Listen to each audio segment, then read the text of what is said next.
I just challenged my children to a fishing challenge. We got almost 50 pounds of fish. We got some long-nosed gar, freshwater drum,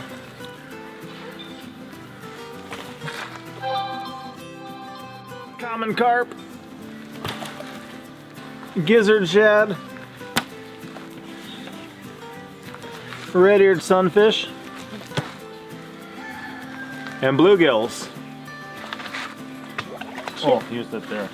But those are fine. 1, 2. Keep counting. Keep counting. No, throw them there. But no, hey, leave them here. We'll put the rest there and keep counting. We're at 2.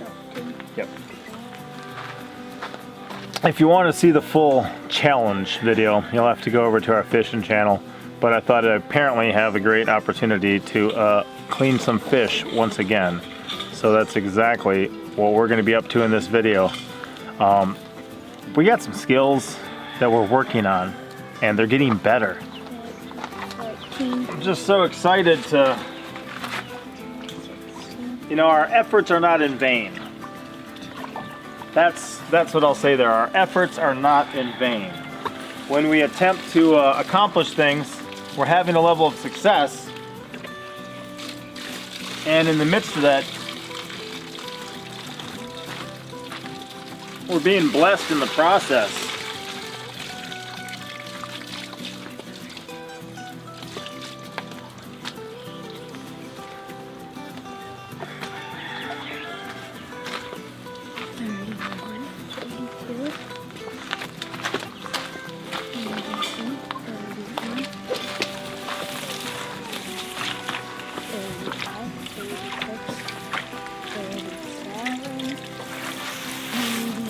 I'm guessing we're like in the 60s. 39. 39, 40,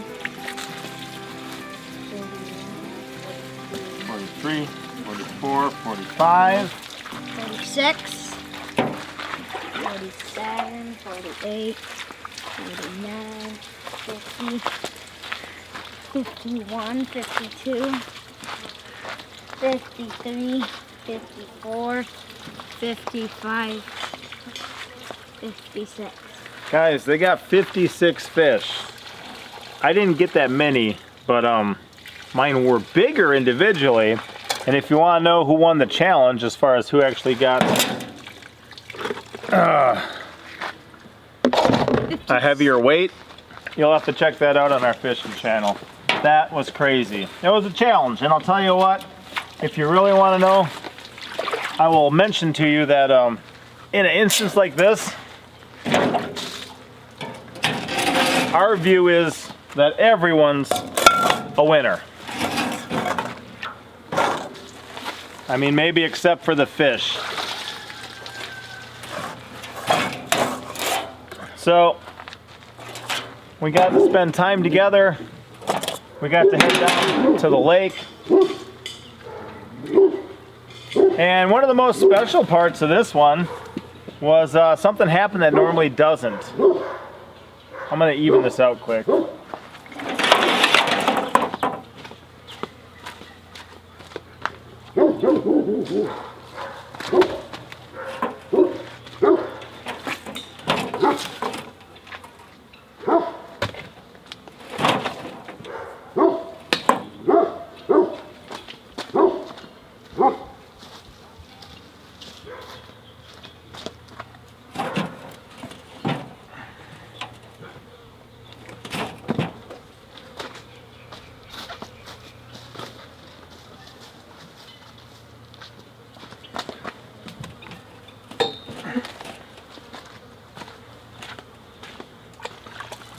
And the thing that happened that normally doesn't is that Mama Pepper came. So some of the adventures she'll hold back on. Today it was hot at home. She said, you know what? Let's all go for a family just fishing outing. Those who are hot can swim. Those who want to bless their family with some food can fish. And let's just enjoy it. And I'll tell you what, that was a good idea. I just went spearfishing in the lake for the first time yesterday. So after getting 3 gar yesterday, I was excited to head back. Now I did see carp yesterday, and I did see freshwater drum yesterday, but I didn't harvest any. The carp I saw was in between shots, so my thing was unloaded, my spear gun, and the freshwater drum was too far away.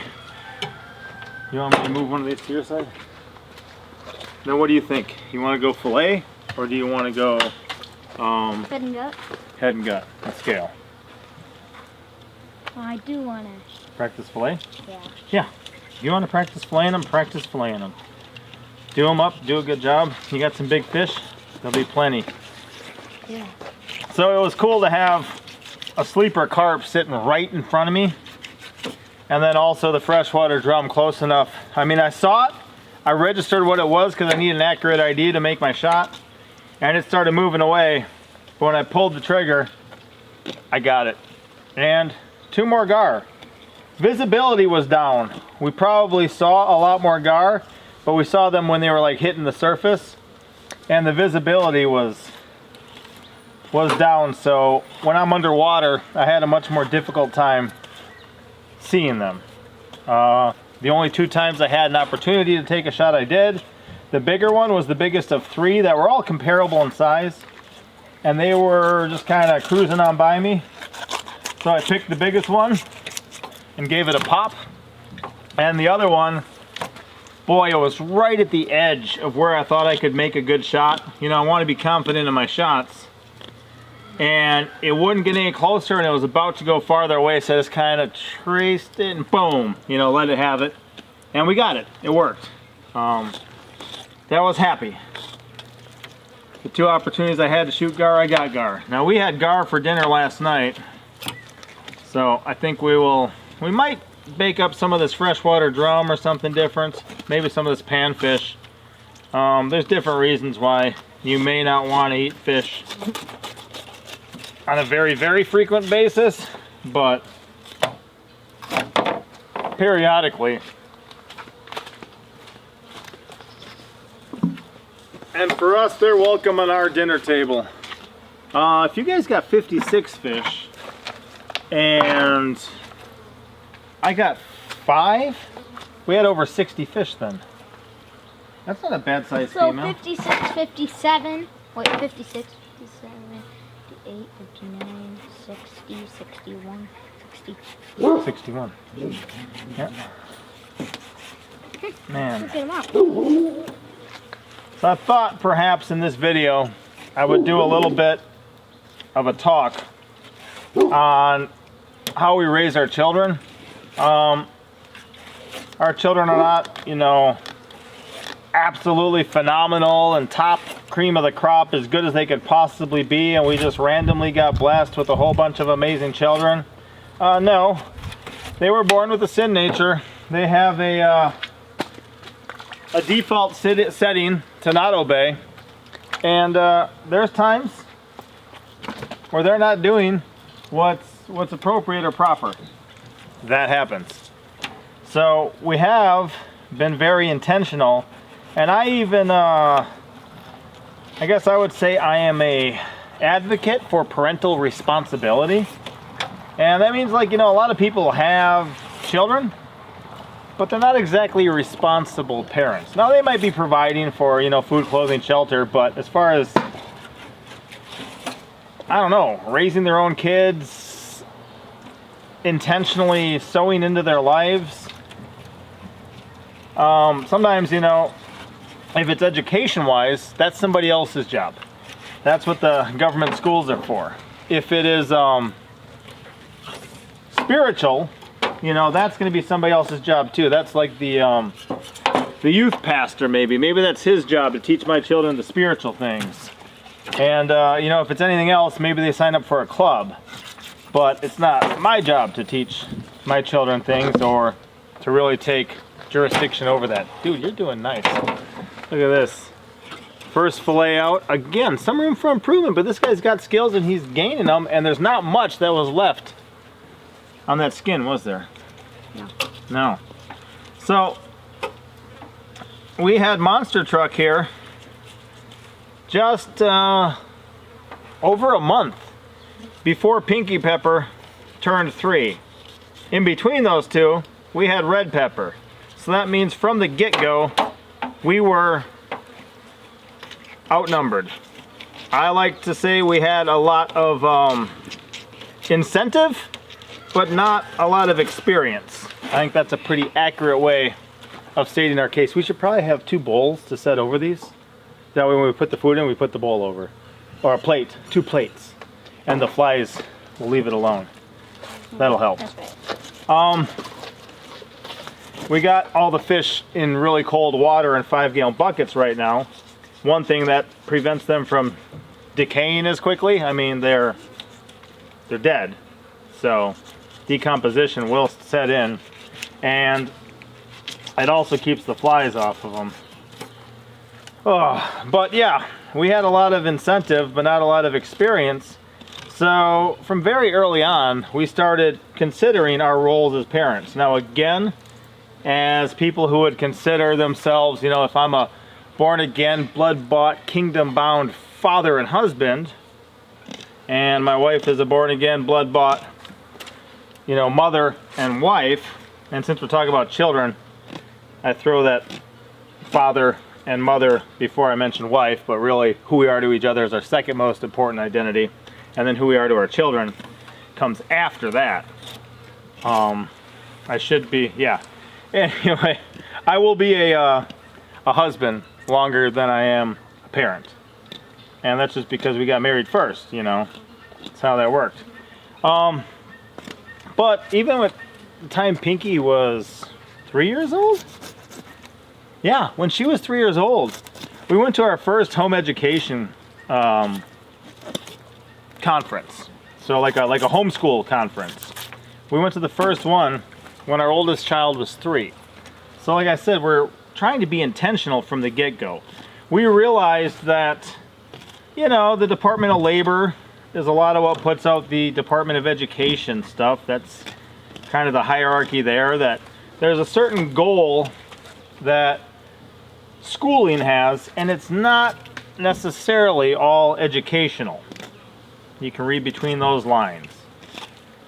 So that said, we wanted to have stewardship of our children.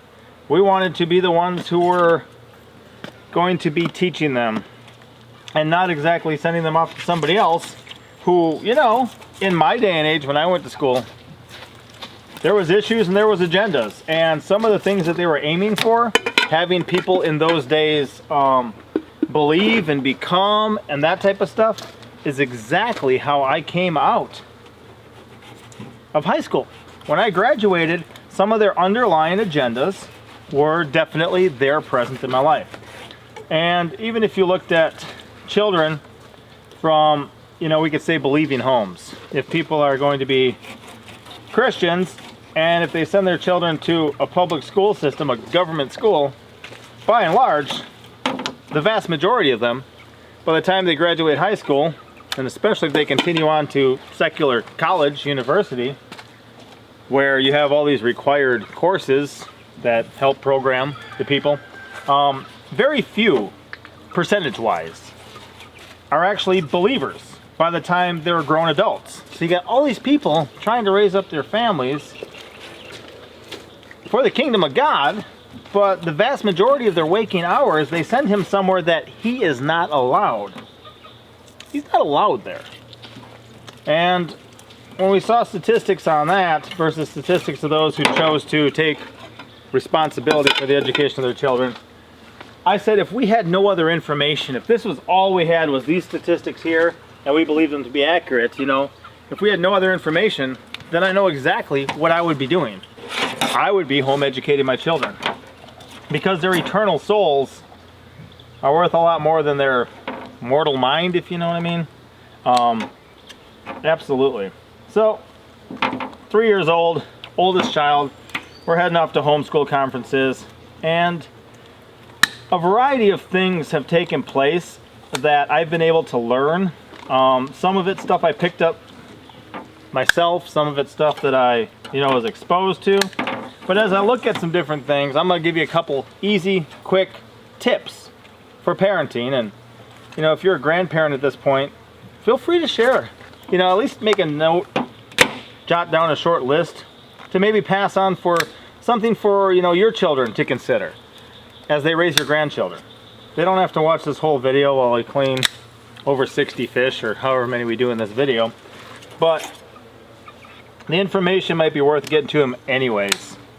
And one thing, and I've said it before, but children have a very willing heart, usually at a young age. Our little guy, Chili Pepper, right now, he just turned, he turned 1, yeah, he turned 1 last fall, so he's getting up there now. We're in month 5, call him 17 months, almost a year and a half. But we go and get groceries in town, and when we come back, we have a number of groceries. We don't grow everything here ourselves. There's times I bought fish at a store. Right now, we don't have to. But we got a lot to unload. Well, that little guy will run over by the door. And if you think about a 1-year-old standing in the doorway while you're trying to bring in a big old pile of groceries from town where you didn't really want to go to town, you didn't really want to go shopping, it was a chore. It was a responsibility you had to take care of. Now you're home, you just want to get it unloaded and move past that part of your life. And you've got essentially a tiny little speed bump, right? A little 1-year-old standing in the doorway. What I find is that most parents would tell that little guy, you're too little to help. Get out of the way. Go to a different room. Go sit down over there. Far too many parents would just say, here, watch this cartoon. Go stare at the television. Here's my iPad. Here's my phone. But what I do is I think, okay, we got chips sometimes. We got bread sometimes. We got, what's the other light one he brought in the other day? Chips, bread, right? Paper towel, whatever it might be. We had something else light the other day, but I just gave it to him. And he grabs it and he goes and takes it in the house. And he's got a big grin on his face. And I forget what I was doing earlier. I was doing something. And little Bell Pepper is like, how old is she? 3? Or she's 2? She's 3 now. But she will do every last thing she can to be in the mix, to do something helpful and useful. Same thing with little Chili Pepper earlier. He grabs the broom when people were cleaning the table. He sits at our table in our presence enough that he knows after we eat, we clean the table. After we clean the table, we clean the floor. You clean the floor first, then stuff from the table might fall on it. So we clean the table first. He understood this series of events. And he goes and grabs the broom. And he's got a giant happy face on. Why? Because children, if they like you, and a lot of times when they're really little, they still like you. Okay, people run into issues when they get older, sometimes. Not across the board, but probably try to share a little bit on that later. Too many people have what I consider to be self-fulfilling prophecies. And man, it is sad. It's sad to watch the way some people raise their children. I'll get off on this tangent for just a minute. I'll be back to the willing heart. But I went to the dentist with Red Pepper when she was having her braces done. And there was a mom there who was sitting there telling the dentist in the hearing of her son, oh, this one here, he's my wild child. He just does whatever he wants. He just gets his way all the time. And my daughter, of course, just looks at me completely bewildered that you'd have a mother that foolish to be speaking something to us, to somebody else in a business setting, but somebody she's not related to, but then in front of her children too. And I looked at my daughter and I said, what? And she goes, that's not wise to do. I said, why not? Well, then the child hears that and believes that. I'm like, yeah, exactly. I said, you give me a week with that child, I bet I could have some fun. Because I'd be like, oh, we'll call him Matthew. I don't think that was his real name, but, oh, little Matthew, he thinks he can get his way, and he's been sadly fooled for a long time in his life, but he's learning rather quickly. What he says doesn't go. And if he's told to do something, he gets to do it right away. You know, speak that in his life. Not he's my little wild child who gets his way all the time. Yeah, I wonder why. That's her fault. It's at least her fault she said that. And the fact that she's saying it makes me think a little more, you know, about the situation. Avoid self-fulfilling prophecies for real. Don't just speak a bunch of stuff you don't want into the life of your children. If the entire time I got Monster Truck here, I'm sitting there talking about, oh, I'm so glad you're only, what are you, 10 now? You're 9. 9. I'm so glad you're only 9, because when you get to be a teenager, wow, you're really going to rebel, and you're going to be hard to deal with, and you're going to be so disobedient. And people do that. People do that their whole lives in the hearing of their children. Personally, I think that's really dumb. The whole teenage rebellion thing was something that was really promoted in society. You know, James Dean, Rebel Without a Cause, all that type of stuff back in the day. Teen culture, the little doo-wops and, you know, dances and everything else. There was a teen culture that was promoted that, yeah, the serpent was more subtle, okay, than any other creature which the Lord God had created. So, back to the willing heart, right? These children have willing hearts. I didn't ask him if he wanted to fillet fish. He's got a willing heart. And when he was smaller and wanted to try filleting fish, I didn't sit there and tell him, oh, you're too little, you're too little, you're too little. Now guess what? He might not get every last piece of meat off of there, but the pieces he doesn't get off of there, what happens, son? Gives to the chicken. The chickens eat. The ducks. Guess what happens if the chickens eat the food? The same thing that happens if we eat the food. I save money. If I gotta buy food for us, that costs me money. If I gotta buy food for the chickens, that costs me money. Either way, he's saving money for our family, you know? Also, what'd you use to catch those fish? Fishing pole and a worm. Fishing pole and a worm? Where'd you get the worm? From on the ground. From on the ground. They go out and collect worms and they collect night crawlers. I do too. But they do that all the time. They do it for fun. And then when they got a bunch of worms and it's time to go to lake, they bring their worms. And then, you know, I didn't catch this fish. I can guarantee you I did not catch this fish. He goes and catches worms in the yard. Then he goes to the lake when we go. He catches that fish and now he's filleting it. I'm going to tell him what, he's too little to help? My 9-year-old can't sit out here and fillet 60 panfish? 56 panfish. But, you know, I'll help. But he would, and he could, and he doesn't mind it, you know? He had all the fun of being out there doing it, and now he's got this opportunity. And what's the end result of this opportunity, son? To go get more? Or to eat it? To go get more. That's one thing. If you don't eat the ones you got, we're not going to take you back and go get more. But also, yeah, to eat it. So he knows that when he's done with this, he's going to be enjoying a good meal.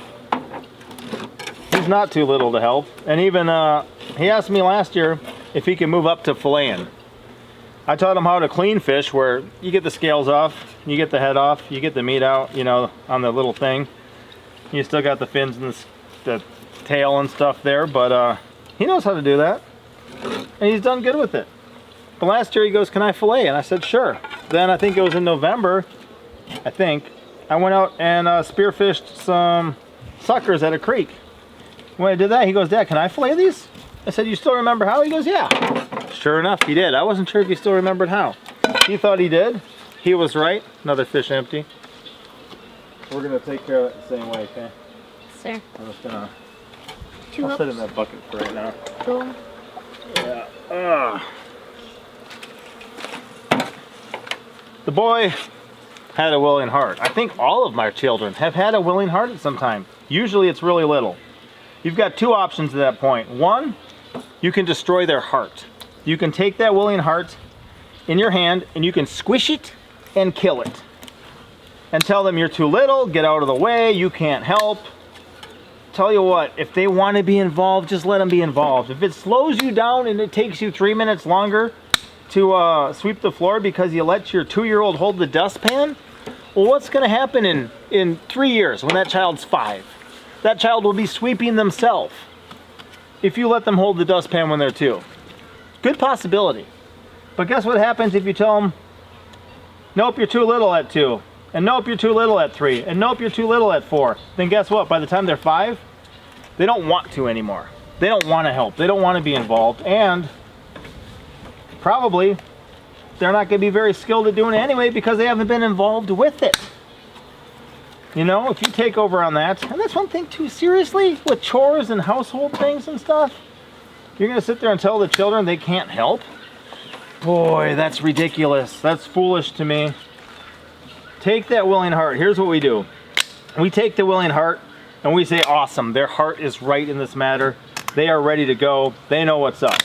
They want to help. They want to be a blessing. Good, because guess what? What's the other option for me? If I don't want my children to be a blessing, I'm going to have them be a curse?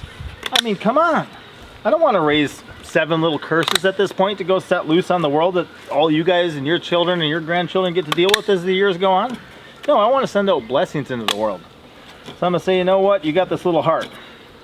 You're a blessing. That heart is willing. So we're going to let you participate. And we're going to begin to sow into your life the opportunity of having that willing heart grow and flourish. And as it does, the skills come. And because they're involved and given an opportunity, a lot of times those skills come sooner. I bet sure I know people out there, probably got 14-year-old kids, 15-year-old kids, don't know how to do what he's doing right now. Okay? I bet you there's dads out there who filleted fish for their family, you know, for years. And still have children bigger than that who don't know how to do that. Well, I bet you there was a time that child wanted to help. There's also times now where I don't have to do it. He sat out in the dark before filleting fish just to get them all done. And then when he got done, we had some friends over. He says, Dad, we get fish all the time at the lake. They don't. Can we bless them with it? I'm like, what? So I got an 8-year-old in the yard after dark with a flashlight on his head, flaying up a whole harvest to go send home with somebody else just to bless them. There was a willing heart. There was a kind heart in there that didn't just magically appear at that moment. It was something that began earlier in his life. And even though, like I said, they're born with a default sin setting, they're also born with a great opportunity. They have some natural inclinations. Children, you know, you normally don't have to teach a child to hug another child, you know, to show an appreciation or to smile at another child and smile back. Sure. Normally, if you never teach a child to hit another child, at some point they still might hit another child. So they do have that tendency, but there's another one in there too. And we can sit there and take that and grow that and have that be bigger. This little guy Bug here, he's waiting for his turn to get down there and start shooting fish when we go and shoot a bunch of suckers. And if I go to the lake, he goes, Dad, I really want to go with you. Don't you? Did you tell me that before? Yeah. Today he did get to. And he mostly just played and had fun, but there's times where he doesn't get to do the big guy work yet, but he's happy on being the bucket boy. Do not kill a child's willing heart. You will have one lazy, big child who doesn't want to help you at all by the time they're 13, 14, 15, whatever, 12, 10. If you don't sit there with your 2-year-old and let them be involved. We have a 3-year-old who tries to wash dishes. How do you think that works out? Well, they don't get any dirtier, I'll tell you that. They don't get any dirtier. And guess what else? Give her 2 years. Boy, I bet you the vast majority of them will get very clean. And guess what? She still might like going to the sink and doing dishes at that point. If we don't kill her willing heart now. So that's kind of one stage of my parenting and why I believe we're getting some of the return on our investment that we are. We gave them an opportunity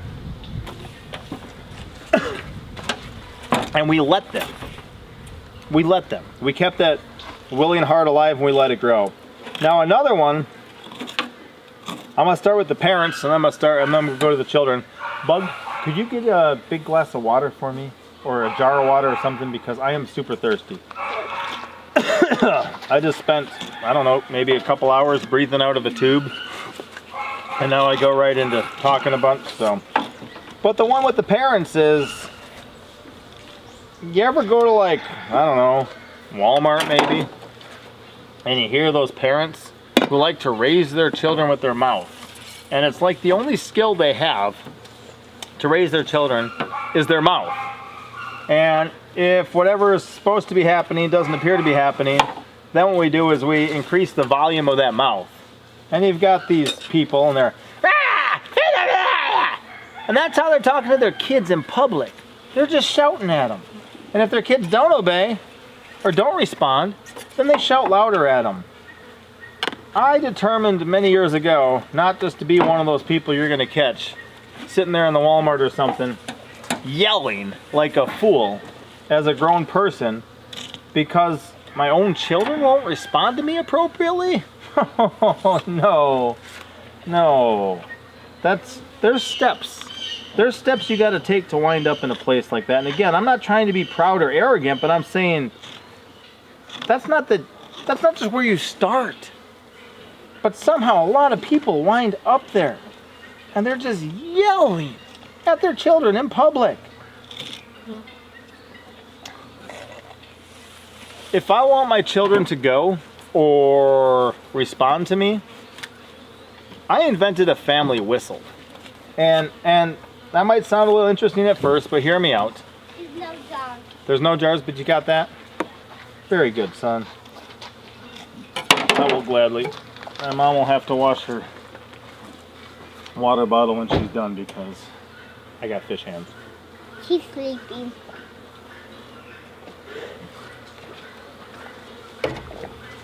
Family whistle. My family whistle sounds something like this. Let me do a better one. That's about it. And if we are somewhere and my children hear that, they all come running to me. Or if they're spread out, they all look at me like in a group setting, and then I can pick the one who I want over here. I'm not gonna sit there, monster truck, get over here! You know, especially like at an outing, at like a group event. Man, who's that guy? But I'll go like this, and they all look, and I'll just be like, you know, or I'll go, then the big one knows to go look at the little one, or just things like that. Non-verbal cues, being able to read a person. We do quite a bit of that.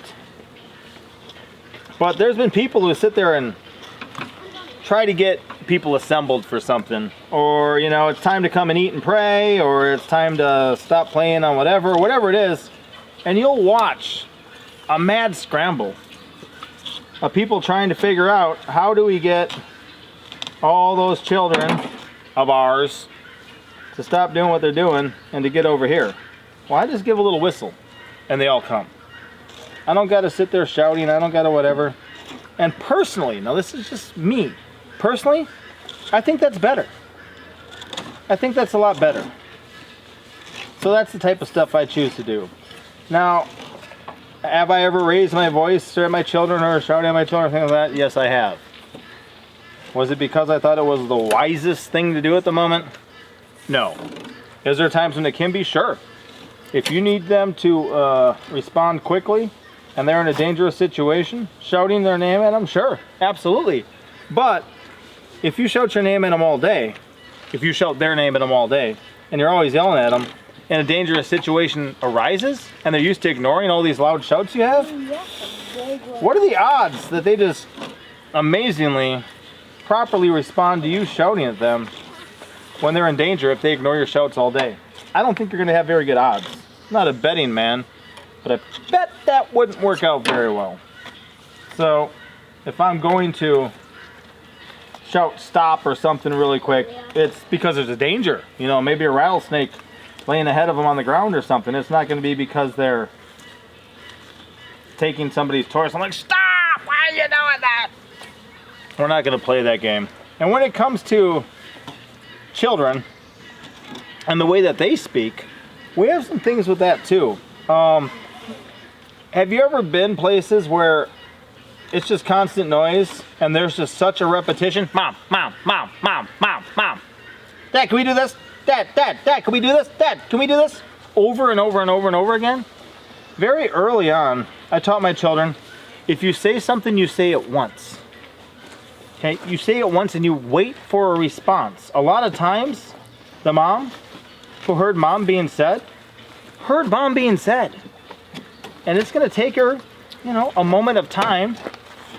It's not, Mom, what? You know, it takes her a moment of time between mom and the response, but she's gonna respond. Can we fill, is there a clean sink? Make the sink on the left clean, and then fill it halfway with cold water, and then I want to start putting some fish in there to chill that. That one's empty. Oh yeah, I put it in the bucket. Look out, bug. That one's too. Is there another bluegill down in there or something? In that bucket that you were just in, bug? With the children, we teach them to say it once. Say it once and wait for a response. You don't need, I'm asking if there's one of these in there. I think there is. See if you can find it. Yeah, that's what I'm asking you. And that way it cuts down on so much of the pestering, of the constant noise. And sometimes, like say a child really wants to do something, but they sit there and ask me a ton of times before I even get to reply. What's the answer going to be, son? No.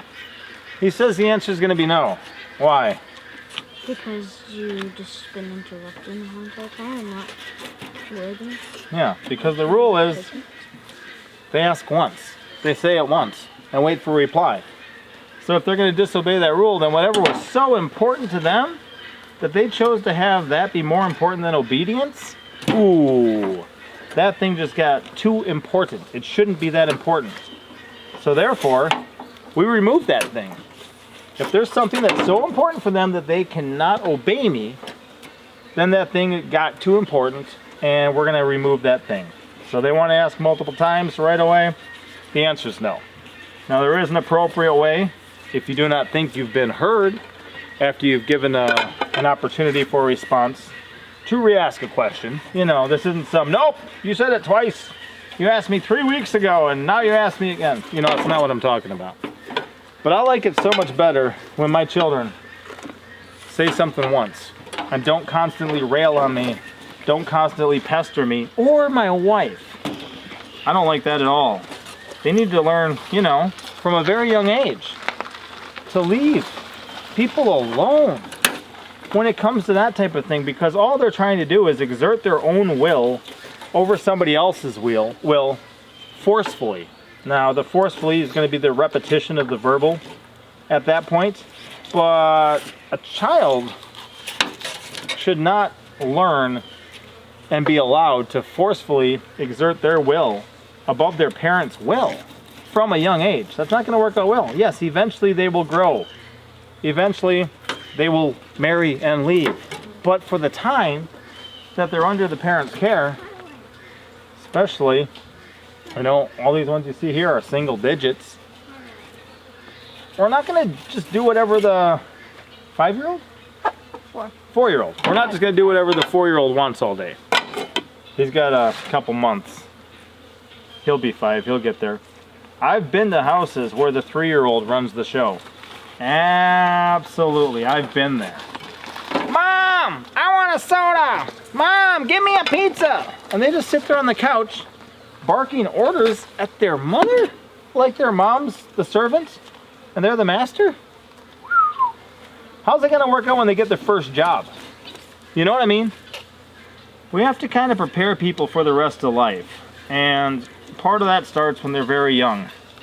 We also like our children to obey in a certain matter. What matter do we like you guys to obey in? You obey? In the right matter? Well, in the right matter, but what do we say? Yes. You obey right away. All the way, right away. So, I don't know if you've ever absentmindedly forgot something, or absentmindedly forgot something important, but if you would have, you know, had instruction that you forgot to follow through with, I bet you if you would have obeyed all the way right away, you wouldn't have wound up empty or short later on. I want our children to say yes sir, yes ma'am. It's a choice we make. It shows respect. Back up in my native Wisconsin, and I picked it up from my father-in-law. My father-in-law is a truck driver. He'll say yes sir to me. So I started saying it back to him. I'll show him, right? He's not going to give me that level of respect without having me return it to him. So I started saying yes sir to him. And then it just kind of became part of my vocabulary. Down here in the South, people think you're polite when you do that. Up in my native Wisconsin, up north, people think you're in the military. Or you don't look like you're currently in the military, you know, were in the military. But that's the frame of reference for it. It's fine. Either way, I'm going to be respectful, and I'm going to teach my children to be respectful. Those are actually just some simple ones that are also very big. You watch. If your children will say yes sir or yes ma'am, and here's one thing too. Oh yes sir, wow, that sounds kind of difficult to say. Really? That sounds difficult to say? Because I can guarantee you one thing. If your child, and I don't care what age, say you've got a 16-year-old playing video games on the couch. I hope when I have a 16-year-old, they're not going to be playing video games on the couch, but say somebody does. It's not exactly uncommon. And let's say that the mother of that child, no, the father of that child is going to assign a task to that son, that 16-year-old playing the video games on the couch, and he's going to attempt to get him to take the garbage out. If the dad walks in and says, son, yeah? He goes, can you take the garbage out? Yeah, sure. If a child is capable of saying, yeah, sure, guess what else he's capable of saying? Yes, sir. How do we know? Because they're basically, phonetically, about the same. Yeah, sure, yes, sir. Very, very similar. But, you know what's not similar? The message they convey. The child says, yes, sir. They're showing respect, and they are saying, I'm acknowledging what you're saying, and I have every intention of following through with the instruction you just gave me. Son, would you take out the trash? Yes, sir. Versus, son, would you take out the trash? Yeah, sure. That's kind of more of a, I don't know, what do you call that? Like a conceding. Like, I do not want to. And guess what? I mean, on the top of the list, if the son who said yes, sir, really wanted to take out the trash would have been already taken out. It's not that he really wants to, it's just that when you tell him to, you instruct him to, he positively responds in a way that shows respect and that shows he has the intention of following through. The son who says, yeah, sure, puts no more effort or no less effort into his reply, but the message he conveys is completely different. If you happen to be a son watching this, and I have no idea why you're watching some 41-year-old guy with a 9-year-old son fillet up 60 fish. But if you happen to be younger, try it sometime. Just start saying, yes, ma'am, yes, sir, and watch what happens. Watch what happens to your parents. I've seen it happen. I've encouraged people just to kind of randomly start saying that, like when I've been in their house, kind of nonchalantly encourage a child to do that, and all of a sudden their mom says something like, yes, ma'am. Their mom's like, whoa. Then she usually smiles. And the kid usually looks at me and smiles and is like, huh. Because guess what? Children generally don't mind making their parents happy, and if the amount of effort they got to put into making their parents happy is simply choosing two different words, it's a small price to pay for the happiness of a parent. I'd buy that any day. So yeah, we got a ways to go here. I'm not sure what else is going to pop into my mind, so I'm going to reiterate a couple things. Don't kill the willing heart. Let your children who are born with these young, willing hearts and want to bless and want to be involved, let them. They want to. It's easy. Let them run with it. Get a quicker return on your investment. Yeah, let them slow you down a couple minutes at this stage of the game. But then when they get bigger, I didn't have to fillet any of this fish right over here in this bucket. This is a bunch of boneless bluegill on the street. If you try to order that off the internet, it'd be about 40 bucks a pound. Okay? He'll dig the worms, he'll catch the fish, he'll clean the fish. Well, I'm not gonna pay 40 bucks a pound to order, you know, bluegill on the internet. I'll eat them too. You'll eat them too. But even if I was so inclined to, now I don't have to. You know, let the willing hearts be willing. Bug all the time. This little guy, poke your head up again so they can see you. Yeah, all the time. He always wanted to bless. He always wanted to help. He always wanted to be involved. Sweet Pepper over there, behind him, she always wanted to, so we let her.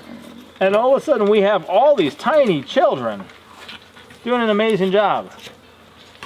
Even watch this, okay? I'm about to finish up taking the skin off of these 2 fillets. What do you think is going to happen next? Can you see it setting itself up?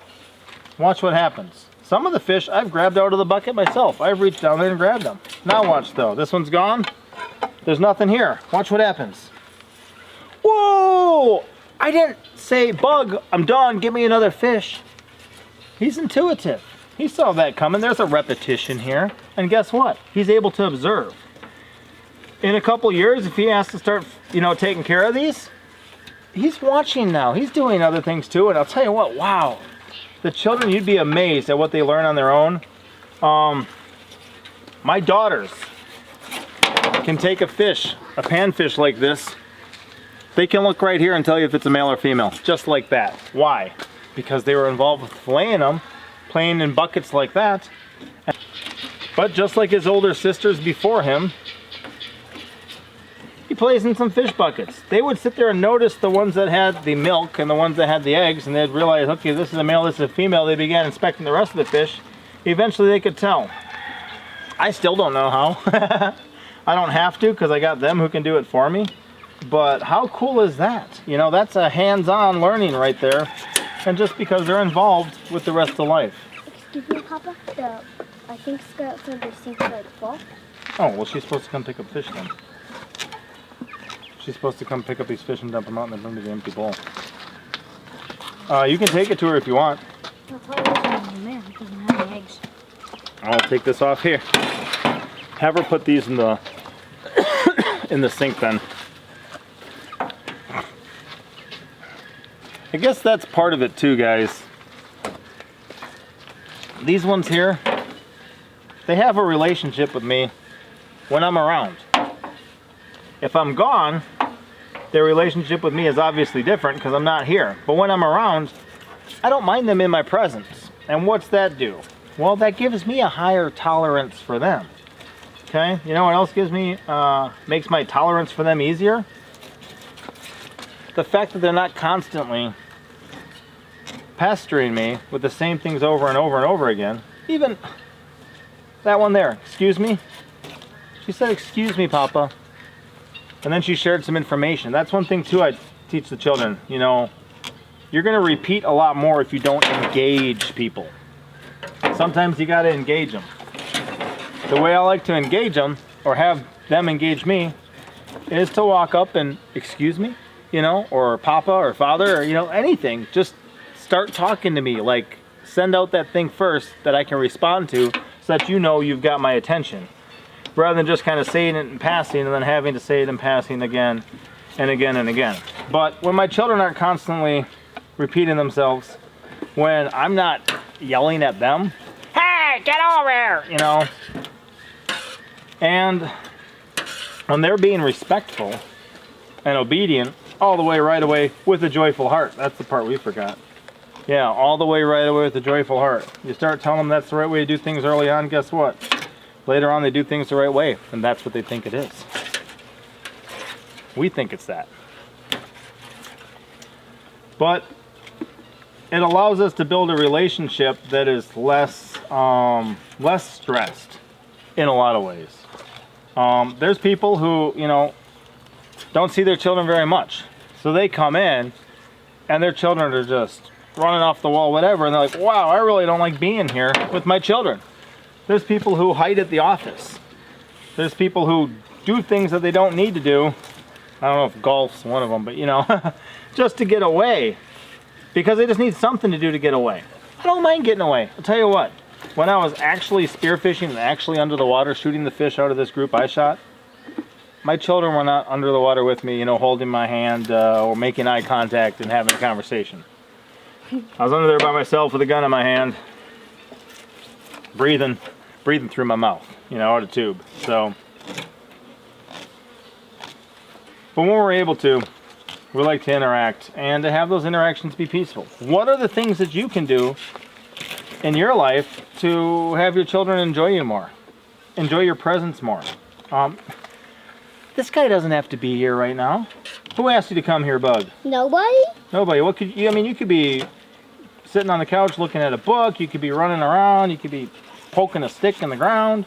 Instead, he comes over by his big brother and his father, and he starts helping. He jumps in and actually finds something helpful to do and begins helping. At 4? At 4. Figure out the things that are going to make your children more of a joy and a blessing to you and train them from a young age. Figure out the things in your parenting that can make you more of a blessing and a joy to your children and start that as soon as you can. Move up from there. We got a ways to go. We're going to knock some stuff out. Boy, this assembly line, look at this. He just grabbed those. He just finished that. I just supplied him. We don't have to do this every time, but it's a way that we've got a group effort. If I had to grab all these out of the bucket, I might not be able to keep up with him as much. I might be able to take the lead once I stop talking, but that one too. Empty that, switch this with this. Thank you. Yeah, take it to the sink and dump it out. Thank you. Yeah. What are we going to grab it there? It's easier to hang on to the fish. Bring it back just in case. Thank you for checking. And then yes, sir. And then she runs off. And see that? There too. Dad? Yes? And then we get to go from there. I don't know if I said yes. I at least looked up to, you know, let her know I acknowledged she had just spoke to me. We're not pros, but we're lifers. You know, this is what we do. Live life. Have children. Be a family. Some people comment and ask sometimes and wonder, hopefully for those of you who do, that's a little more of an understanding for you. Maybe. It's simple. I didn't share anything too profound. Maybe the yeah, sure, yes, sir, you know, that got a little deep. But it's not beyond comprehension or beyond observance. And in the end, guys, I thank you for watching. If you're still here, if you've got subjects that you would like us to cover in future Clean Fish With Me videos, we're kind of in a season where they're easy to come by. We almost just got 50 pounds of fish. Guys, that's not eating weight, that's full weight. But just enjoying ourselves as a family down by the lake for a little bit. Do you have a good time? Yes, sir. Do you have a good time? Yeah. Yeah? Do you have a good time? Yeah. Yes, sir. But if you got any other subjects, I just thought it'd be a good opportunity to mention some stuff. If you guys think so, go for it. I got to be doing something during this time anyway. I can think, I can pray, I can talk to the kids. I thought sometimes maybe I'll talk to you guys. So, we'll see you next time. Let me know. Leave a comment. You got any subjects, questions you want me to answer in future videos. And we'll talk to you later. Papa out. Now this is just some of the bluegill fillets and the red-eared sunfish fillets. So there's a lot of other food that is not represented here, and this is not even all of them. But we will be eating good, and we will have leftovers for fish sandwiches tomorrow. Absolutely awesome.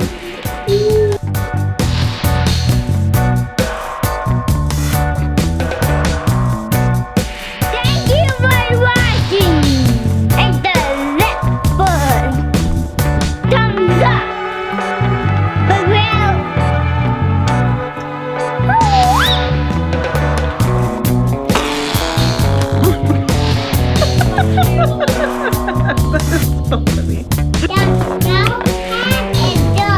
The cow head is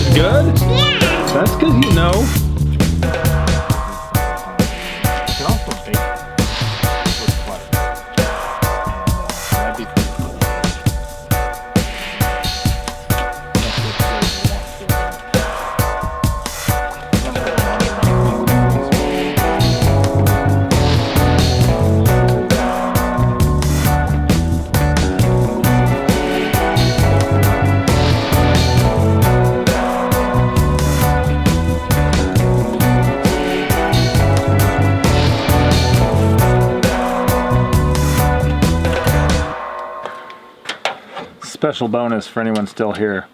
Monster Truck is the one who decided we should fillet these rather than head them and gut them and scale them. And he says the reason that he did is because this is the way that Mom prefers them. The other way is good, but this is the way that she prefers because it's easier to eat. You don't have to worry about any bones. And it's easier to feed the little guy too, our 1-year-old. Easier to feed him. So he says he'll put forth more effort now to make it easier on the rest of the family later. It's a blessing to get an ROI on some of the investments we make in this family. See you later. Papa out.